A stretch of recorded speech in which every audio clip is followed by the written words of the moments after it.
everybody? Welcome to MovieDive. We're just going to dive into some shit. So, we went over the weekend and we saw XXX, The Return of Xander Cage.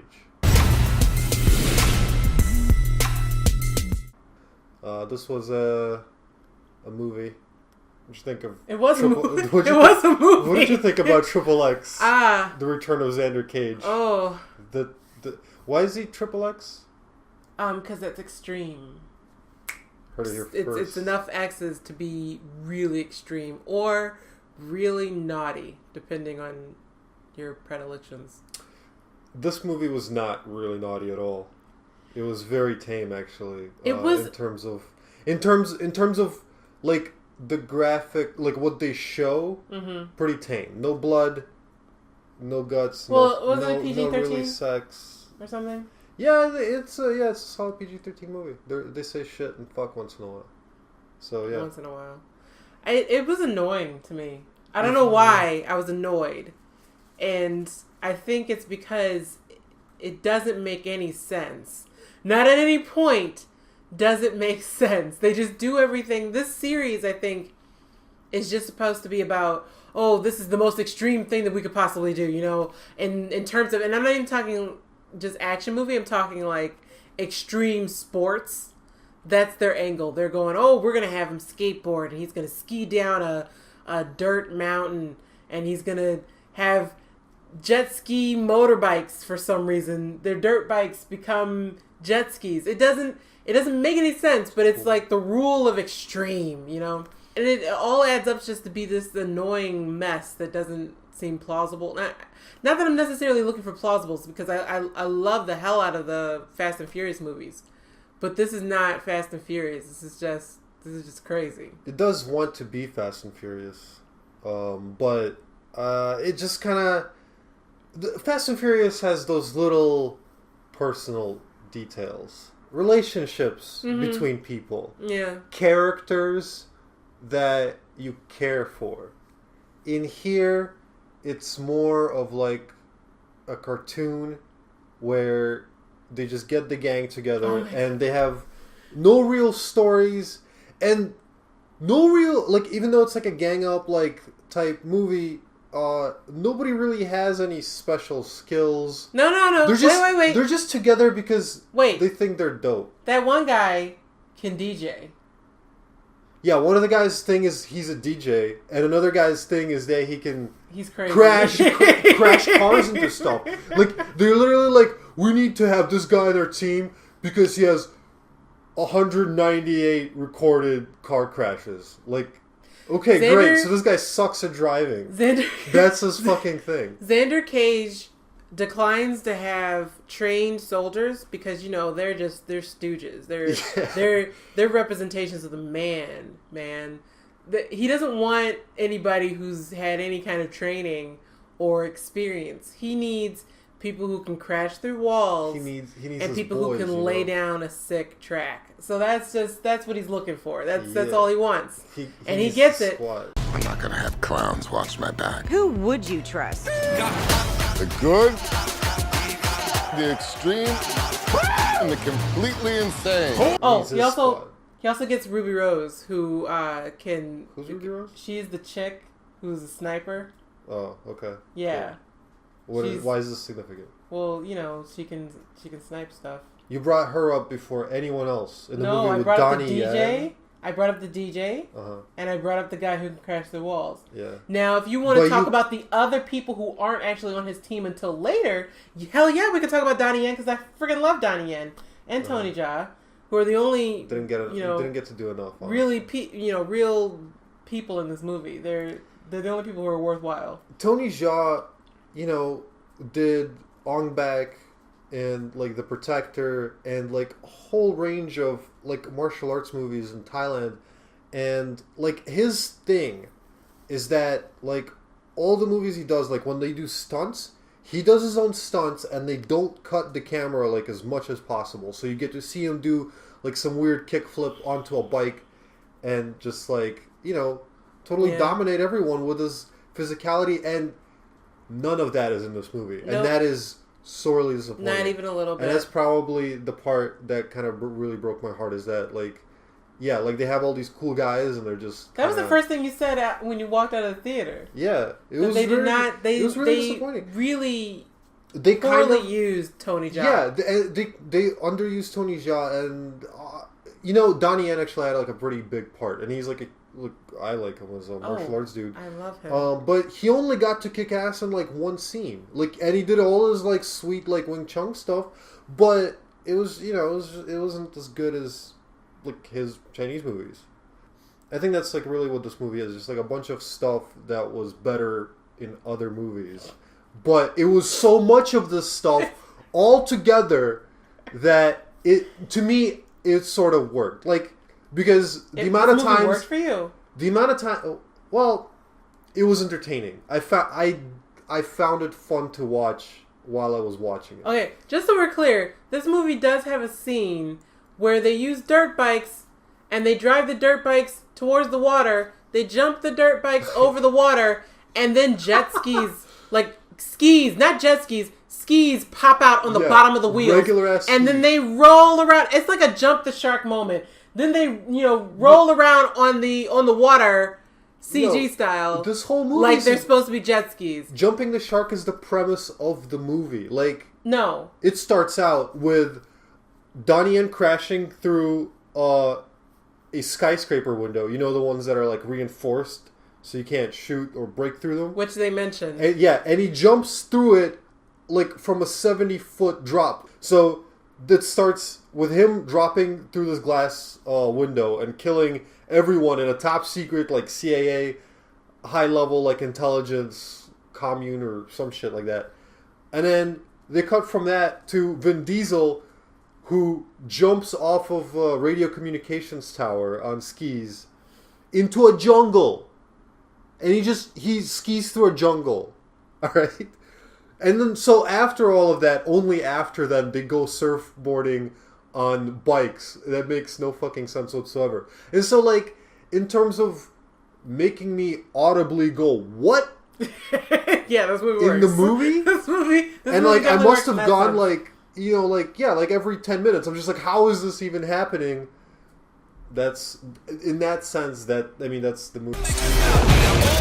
Whatever it is you're looking for, you're going to come up short. Does this mean you're not making me breakfast in the morning? But for me, it was more annoying than, say, Fast and Furious, anything that Fast and Furious would do. I don't know why you could ever be annoyed with Fast and Furious. Oh, no, not at all. Because I love Fast and Furious, because it's ridiculous, but somehow still within reason. And I know you say no, but it still works. Like, when they drag a safe through the middle of the street, I'm like, well, you could use those cars to drag that safe. That could probably work. I believe it. I'll believe it. I'm never gonna believe dirt bikes, jet skis. Especially not the way they did it. Unless you actually put a jet ski on a dirt bike. The kind of reality, I guess, that they establish in Fast and Furious is somewhat more internally consistent. Especially because it took them like how many movies to get crazier and crazier? But I don't even believe the internal consistency is something they're going for in this movie. Like, they're really just... No, they're not. I mean, this is like a movie that's literally set to like a dubstep soundtrack. And one of the set pieces is one of the guys saves the day by going up and like just DJing some shit. The guy. And it's just like, yeah, it's just, I don't know, it's just hilarious. He goes like, oh man, this is a really tense situation. We seem to be in a lot of trouble because Tony Jaa is going to totally come over with his extra hair, and just kick our asses. And the DJ guy goes, wait 1 second. I'm going to go DJ. I'm going to save the day. Wait, hold up, you guys. I'm going to make this drop. And then everyone dies. And everybody starts raging, and then Tony Jaa just can't get through the people, and therefore DJing saved the day. Yeah, DJing saved the day is really what this movie is about. So if that's something that you'd want to see in the middle of January, which, again, I will forgive you for. A lot of people do, I guess, because there's nothing else out. There's nothing else out. I mean, you could go see out there. Anything that's come out this weekend. This was it. This is the only thing that came out. I'm trying to think. Like, you could go see other things that you haven't seen yet. Like, maybe you're into La La Land. Maybe you want to go, step your game up and see Fences. But a lot of people wanted to go see this movie. Fences is tough, man. You haven't even seen it, so you don't know. Yeah, but I mean, come on, look at it. I did look at it. It's a tough watch. It looks like a tough watch. It's not a tough watch. I mean, like in terms of like emotional weight. Like you're gonna leave. You're gonna leave with your eyes sweating. But you're gonna feel better for it. I don't want to feel things. I want to chug Mountain Dew and skate down a mountain onto a river bike and then. Have you ever just had so much Red Bull? All right, here comes Red Bull's poster child. They had like Toni Collette all made up like Hillary Clinton and stuff. Oh, damn. All of those like power to the people like messaging in this movie, hilarious. Time to be a patriot. There are no more patriots, just rebels and tyrants. So which are you? I'm XXX. I love it. Also, too. Okay, they do it meanwhile, just like gangbusting like everyone and just like fucking using a bunch of expensive gadgets while going like, "Hey man, expensive." Exactly. I think that Vin Diesel might be a little bit too... You're going to say old, are you? I'm not going to say old. Okay. Aged? That's the same thing. That's the same thing. You're just trying really hard not to say old. I don't think that Vin Diesel is too old for, like, life. I do think that maybe it was less believable him skating around on the street, though. I don't buy it. I don't buy that he could hold his own against Donnie Yen. But he's so young and full of life. I mean, look at him. He's just I love him. I do love him. I like him. I like him in the Fast and Furious movies. That works. That works for him a lot. I believe that he can drive a car. I do not believe that he can, skateboard his ass off. He looks like a 6 foot, 230-pound man. I mean, I don't believe he looks like a guy that can survive a head-on collision with a steel reinforced car like he did in Fast and the Furious. Yeah, that I believe. So I don't believe hear him skateboarding and stuff onto a bus. No. Yeah, I believe it. I don't. I think that wiry people can do that. I don't believe that this brick wall of a man can do that. Have you ever read a Batman comic? No. I mean, wait, maybe I have. I mean that was a Killing Joke. If Batman can do Batman, it, then why can't Vin Diesel? Is what I'm saying. Well, I don't know. I don't have anything else to say about XXX, honestly.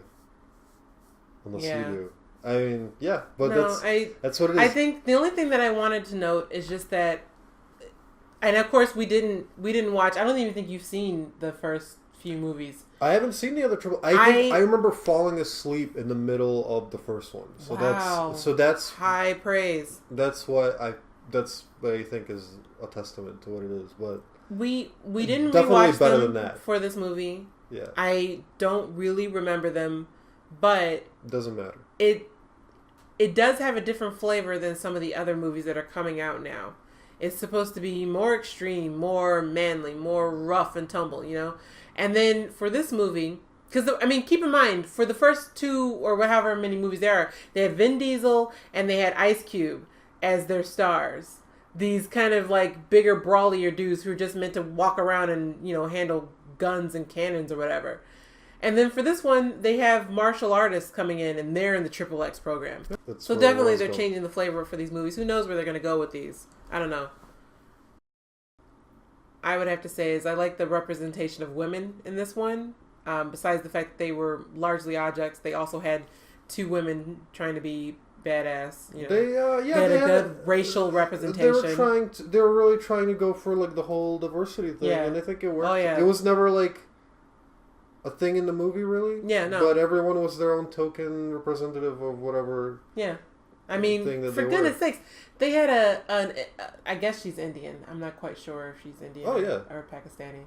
Oh, but probably Bollywood. Bollywood. Even if she is Pakistani. They had a Bollywood star in there using her actual Bollywood or her actual Indian accent. They had a lesbian up in there, Ruby Rose, fine ass, like hitting on women and shit. They had a woman up there who was their tech support. That's what she said. Wow. She was the tech support. She was like the nerdy one. You know, that was actually cool. It was a good representation of women. Of course, they also had the women up there that were like, you know, we're just fine in our bikinis and we're just up here to sleep with Vin Diesel. But you don't even mind that because they also have the power play woman, Toni Collette, just basically running the world and stuff. So just basically Hillary Clinton. Time to be a patriot. There are no more patriots. It's obvious what they were going for. I think it wasn't even a subtle jab. I mean, to you. To me, yeah. I was just saying, you know, to me, it was very on the their nose. play at a powerful woman. Hillary Clinton. The only powerful woman. The only powerful woman we know. All right. So yeah, anyway. I have nothing else to say besides that. Thanks for watching, guys. We're MovieDive. You know, follow us and all that shit, like Twitter and like Facebook and like you know, you hear. Subscribe to our YouTube channel. Subscribe.